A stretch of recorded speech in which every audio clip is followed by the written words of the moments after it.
মসজিদ হবে এলা। বিশ্বের জানা ও জানা চমৎকার সব বিষয় জানার আগ্রহ নিয়ে আমাদের সাথে থাকার জন্য আপনাকে ধন্যবাদ। ইসলামিক বাংলা টিভির আজকের এপিসোডে আমরা আপনাকে জানাতে চলেছি মস্তিষ্কের বাতি জ্বালিয়ে যিনি আলোকিত করেছেন গোটা বিশ্ব, সেই টমাস আলভা এডিসন সম্পর্কে না জানা অনেক তথ্য। আশা করি পুরো ভিডিওটা দেখবেন।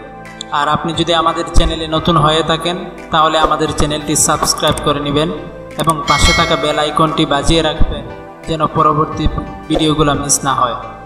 আর যদি সাবস্ক্রাইব করে থাকেন তাহলে আপনাকে ধন্যবাদ। তাহলে চলুন শুরু করা যাক। বৈদ্যুতিক বাতির উদ্ভাবক সম্পর্কে আপনি কতটুকু জানেন? যদি আপনি ভাবলেশহীন উত্তর দেন তাহলে বলবো, এক সপ্তাহ নিজের ঘরে বৈদ্যুতিক বাতি জ্বালানো বন্ধ রাখুন। রাতের বেলা ঘর আলো করতে হারিকেন, মোমবাতি, প্রদীপ বা প্রয়োজনে মশাল ব্যবহার করুন। এক সপ্তাহ পর আপনাকে আবার প্রশ্ন করা হলে আপনি উদ্ভ্রান্তের মতো জানতে চাইবেন কোন ব্যক্তি আবিষ্কার করেছে বৈদ্যুতিক বাতি। তাকে যে খুব মনে পড়বে তখন। টমাস আলভা এডিসনই সেই ব্যক্তি যিনি বৈদ্যুতিক বাতি উদ্ভাবন করেছেন, যা ছাড়া আজকের পৃথিবী কল্পনা করাও আমাদের জন্য দুঃসাধ্য। আমেরিকার ইতিহাসে শ্রেষ্ঠ উদ্ভাবক টমাস আলভা এডিসন তার 84 বছরের জীবনে যত আবিষ্কার উদ্ভাবন করে গেছেন তা যে কোনো বিজ্ঞানীর নিকট কেবলই স্বপ্ন। তার মোট প্যাটেন্ট সংখ্যা 1093টি। এই সাফল্যকে অবিশ্বাস্য বললেও কম বলা হবে। বৈদ্যুতিক বাতি, গ্রামাফোন, কাইনেটোগ্রাফ, ভিডিও ক্যামেরা, ইন্ডাস্ট্রিয়াল গবেষণাগার সহ অজস্র উদ্ভাবন তাকে অন্য সবার মাঝে করে তুলেছে অনন্য। এসব তথ্যই প্রমাণ করে উদ্ভাবনের নেশায় তিনি কতটা বুঁদ ছিলেন।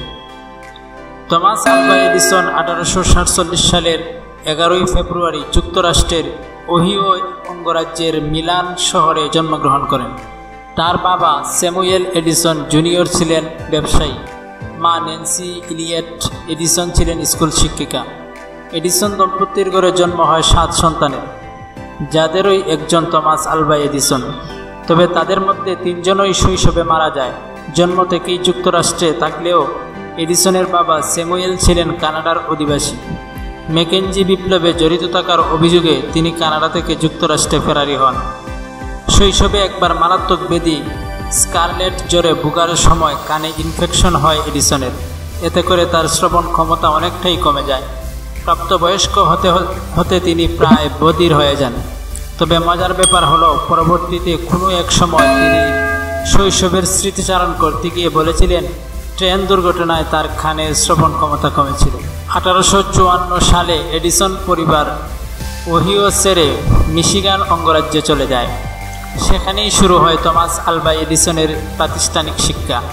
তবে মাত্র 12 সপ্তাহের জন্য যে স্কুলে তিনি ভর্তি হন সেই স্কুলের শিক্ষকগণ এডিসনকে নিজেদের প্রতিষ্ঠানে পড়াতে আপত্তি জানান।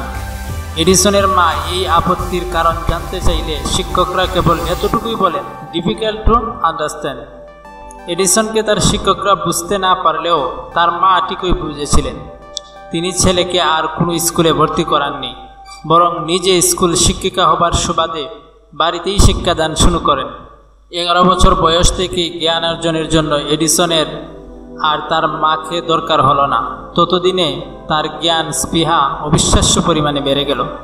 তিনি বিভিন্ন বিষয়ের অসংখ্য বই পড়তে শুরু করলেন এবং স্বশিক্ষায় শিক্ষিত হবার প্রক্রিয়ায়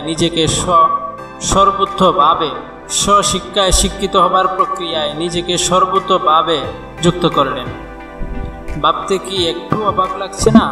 যে ব্যক্তির নামের পাশে রয়েছে 1093টি প্যাটেন্ট, তার কিনা কোনো প্রাতিষ্ঠানিক শিক্ষাই নেই। এবার তবে বুঝুন প্রমোদ চৌধুরী কেন বলেছিলেন যে প্রতিটি সুশিক্ষিত ব্যক্তি স্বশিক্ষিত। একটি কথা না বললেই নয়, এডিসনের জীবন থেকে কেউ যেন আবার প্রাতিষ্ঠানিক শিক্ষার না পারে, কারণ এডিসন নিজেই প্রাতিষ্ঠানিক শিক্ষার উপর বেশ গুরুত্ব দিয়েছেন। প্রতি বছর মাধ্যমিক লেভেলে সেরা শিক্ষার্থীদের জন্য তিনি এডিসন স্কলারশিপ চালু করেন। অতএব স্কুল ছেড়ে দিয়ে এডিসন হবার চিন্তা করার মতো বোকামি করবেন না প্লিজ। বৈদ্যুতিক বাতির আবিষ্কারক হিসেবে অধিকাংশ মানুষই টমাস আলভা এডিসনকেই চিনেন, কিন্তু এই ধারণাটি পুরোপুরি সঠিক নয়। 1800 সালে পৃথিবীর প্রথম বৈদ্যুতিক বাতি আবিষ্কার করেন ব্রিটিশ বিজ্ঞানী হামফ্রে ডেভি। তার বাতিটি ছিল একটি আর্ক ল্যাম্প। তবে এডিসন বৈদ্যুতিক বাতির ব্যাপক উন্নয়ন সাধন করেন এবং এমন একটি বাতি তৈরি করেন যা ডেবির আবিষ্কৃত বাতি থেকে অনেক বেশি আলো দেয়। তাছাড়া তিনিই প্রথম বাণিজ্যিকভাবে বাতি উৎপাদন শুরু করেন। সেই জন্য অনেকে এডিসনকে বৈদ্যুতিক বাতির আবিষ্কারক বলতে চান। 1878 সালে এডিসন সিদ্ধান্ত নেন প্রচলিত স্বল্প আলোর ব্যয়বহুল বাতির পরিবর্তে অধিক আলোর সস্তা বাতি তৈরি করবেন। এই উদ্দেশ্যে তিনি চালু করেন এডিসন ইলেকট্রিক লাইট কোম্পানি। মাত্র 1 বছরের মাথায়ই সাফল্য ধরা দিল। তিনি প্লাটিনাম ফিলামেন্ট ব্যবহার করে যে বাতি তৈরি করলেন তা প্রচলিত বাতির চেয়ে কয়েক গুণ বেশি আলোকিত করত। তবে ফিলামেন্ট দ্রুত উত্তপ্ত হয়ে গেলে গলে যাওয়ায় বাতিগুলো দীর্ঘস্থায়ী হচ্ছিল না। টিভিতে একটি জনপ্রিয় ভারতীয় বিজ্ঞাপন আছে এরকম, মেন্টুস খাও দিমাগ কি বাতি জ্বালাও। এডিসনের সময়ে মেন্টুস ছিল না, কিন্তু তার মস্তিষ্কে ঠিকই বাতি জ্বলেছিল। তিনি ফিলামেন্ট হিসেবে প্লাটিনামের পরিবর্তে ব্যবহার করলেন কার্বন, আর এতে ফল হলো আশাতীত। আলো হলো অনেক বেশি, সাথে যুগ হলো দীর্ঘস্থায়িত্ব। 1881 সালে প্যারিস লাইটিং এক্সিবিশন এবং 1882 সালে লন্ডনের ক্রিস্টাল প্যালেস সজ্জিত হলো এডিসনের নবনির্মিত বৈদ্যুতিক বাতিতে, আর এতে করে তার উদ্ভাবনের জনপ্রিয়তা আকাশ ছুঁয়ে গেল। 1981 সালের 18 October Thomas Alva Edison new জার্সির ওয়েস্ট অরেঞ্জে নিজ বাড়ি গ্লেন মন্টে মৃত্যুবরণ করেন। এ সময় তার বয়স ছিল 84 বছর। এডিসন শুধু একজন সফল উদ্ভাবকই ছিলেন না, তিনি ছিলেন একজন সফল উদ্যোক্তাও। 11 বছর বয়স থেকে ঘরের কোণে ছোট্ট একটি ল্যাব বানিয়ে যে গবেষণা তিনি শুরু করেন তা চালিয়ে যান জীবনের শেষ সময় পর্যন্ত। বয়স যখন তার 80 কোটা পার হয় তখন তার কাজের গতি কিছুটা কমে আসলেও বিখ্যাত গাড়ি নির্মাতা হেনরি ফোর্ডের সাথে মিলে আমৃত্যু গবেষণা চালিয়ে যান এডিসন।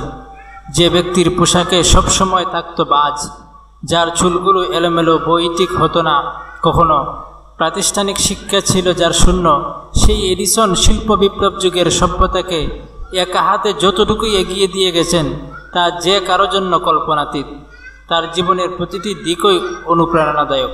প্রিয় ভিউয়ার্স, ভিডিওটি আপনাদের কেমন লাগলো আশা করি লাইক কমেন্ট করে জানাবেন। ধন্যবাদ সবাই।